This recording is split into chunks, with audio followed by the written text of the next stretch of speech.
Hello friends, देखो class 12th का ये क्वेश्चन जो 5 नंबर में हमेशा आया हुआ है लगातार, देख सकते हो प्रीवियस ईयर में 2019 में, 20 में, 23 में, 24 में यूपी बोर्ड का क्वेश्चन है। बहुत आसान क्वेश्चन है। क्वेश्चन को थोड़ा ध्यान से देख लो। क्या है, लिमिट का जो एक्सटेंशन दिया गया है, साइन का पावर है 4x अपॉन में, नीचे है साइन का पावर 4x प्लस में कॉस का पावर 4x, और इसको dx रखा है। एक फॉर्मूला है जिसको ध्यान में रख, अगर होगा तो क्लास 10th में हम लोग सीखे हैं। साइन 90 माइनस थीटा क्या होता है, cos theta. Cos 90 minus theta क्या होता है, साइन थीटा। और 90 डिग्री को हम लोग क्या लिख सकते हैं, पाई अपॉन 2, यानी कि sine pi upon 2 minus theta क्या होता है, कॉस थीटा।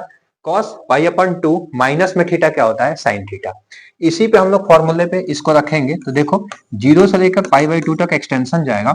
इसको हम लोग क्या लिख सकते हैं, sine pi upon 2 minus x upon में इसको देखेंगे, इसको हम लोग क्या लिख सकते हैं, साइन पाई अपॉन में 2 माइनस एक्स प्लस में कॉस का power 4 pi upon 2 minus x. अगर इसको हम लोग आगे सॉल्व करेंगे तो ध्यान से देखो क्या होगा, 0 से पाई अपॉन 2 ये हमारा हो जाएगा कॉस एक्स, इसका पावर 4, और इस वाले में याद रखना इसको हम पहला समीकरण मान लेंगे। उसके बाद इसको करेंगे तो साइन का भी क्या हो जाएगा, कॉस का पावर 4x प्लस में साइन का पावर क्या हो जाएगा 4x। इसको हम लोग क्या ले लेंगे, दूसरा समीकरण।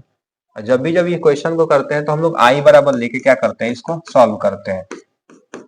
अब दोनों पहले समीकरण को प्लस में दूसरे समीकरण को, दोनों को क्या कर देंगे हम लोग, ऐड कर देंगे। दोनों को ऐड करने के बाद देखो क्या आएगा, 2i आ जाएगा। इसको जब ऐड करेंगे तो दोनों का लिमिट क्या हो चुका है, देख लो सेम हो चुका है। एक बार लिख देते हैं, उसके बाद समझना। साइन का पावर 4x अपॉन में जब जाएगा तो साइन का पावर 4x प्लस में कॉस का पावर 4x, इसका dx प्लस में 0 टू पाई अपॉन 2। अगर इसका देखेंगे तो कॉस का पावर 4x अपॉन में कॉस का पावर 4x प्लस में साइन का पावर 4x। ठीक है, यहाँ पे कुछ चीजें और भी है जिसे सीखने वाली है। अगर हम लोग 2 प्लस 3 करते हैं और 3 प्लस 2 करते हैं, दोनों में क्या होता है, 5 ही आता है। तो एडिशन में हम प्लेस को क्या कर सकते हैं, चेंज कर सकते हैं। जो यहाँ पे किया है थोड़ा ध्यान देना तो समझ में आएगा। डिनोमिनेटर को फोकस करो, डिनोमिनेटर देखो देखो सेम है। ठीक है, डिनोमिनेटर सेम है, और ऊपर वाले में अगर ध्यान से देखोगे तो लिमिट भी क्या है, दोनों की सेम है। तो लिमिट जब सेम होती है तो लिमिट को 1 बना देते हैं, 2i हो जाएगा। ये 0 से पाई अपॉन 2, दोनों को साथ में लेके चले जाओ।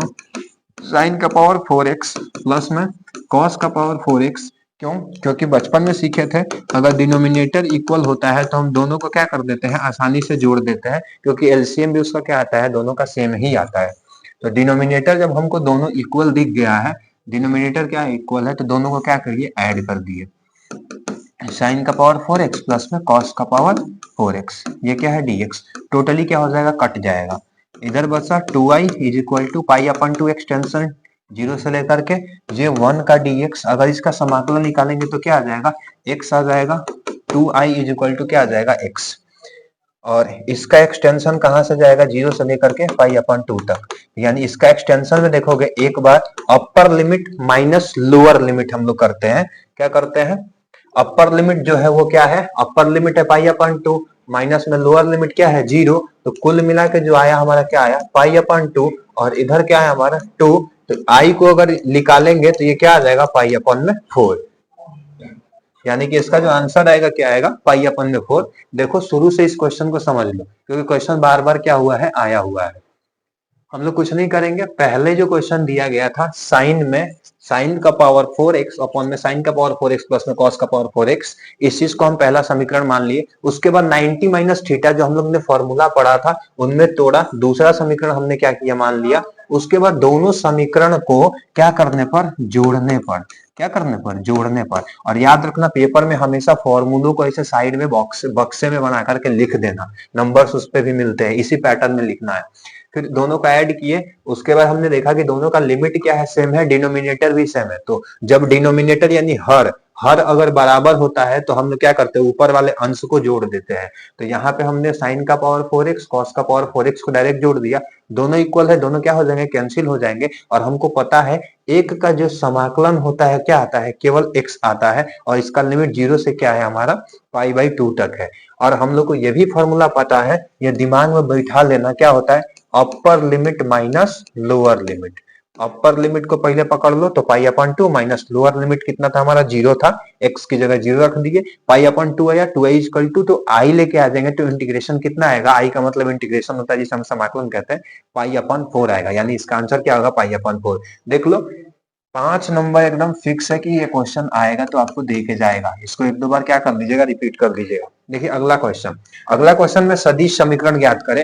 जो डायरेक्ट सदिश समीकरण होता है वो क्या होता है, ए मात्रक सदिश प्लस में बी क्या आता है, सदिश, जिसको निकाल के हम लोग करते हैं, ए वेक्टर की वैल्यू निकालते हैं, इसके साइन को केवल चेंज कर दो, माइनस है तो प्लस में आई कैप हो जाएगा, प्लस है तो माइनस में क्या हो जाएगा, जे कैप हो जाएगा, माइनस में तो क्या हो जाएगा, प्लस में के कैप हो जाएगा। नीचे वाला बी वेक्टर होता है सेम वैसे ही लिख दिया जाता है, क्या 3i कैप प्लस में 7j कैप प्लस में 2k कैप।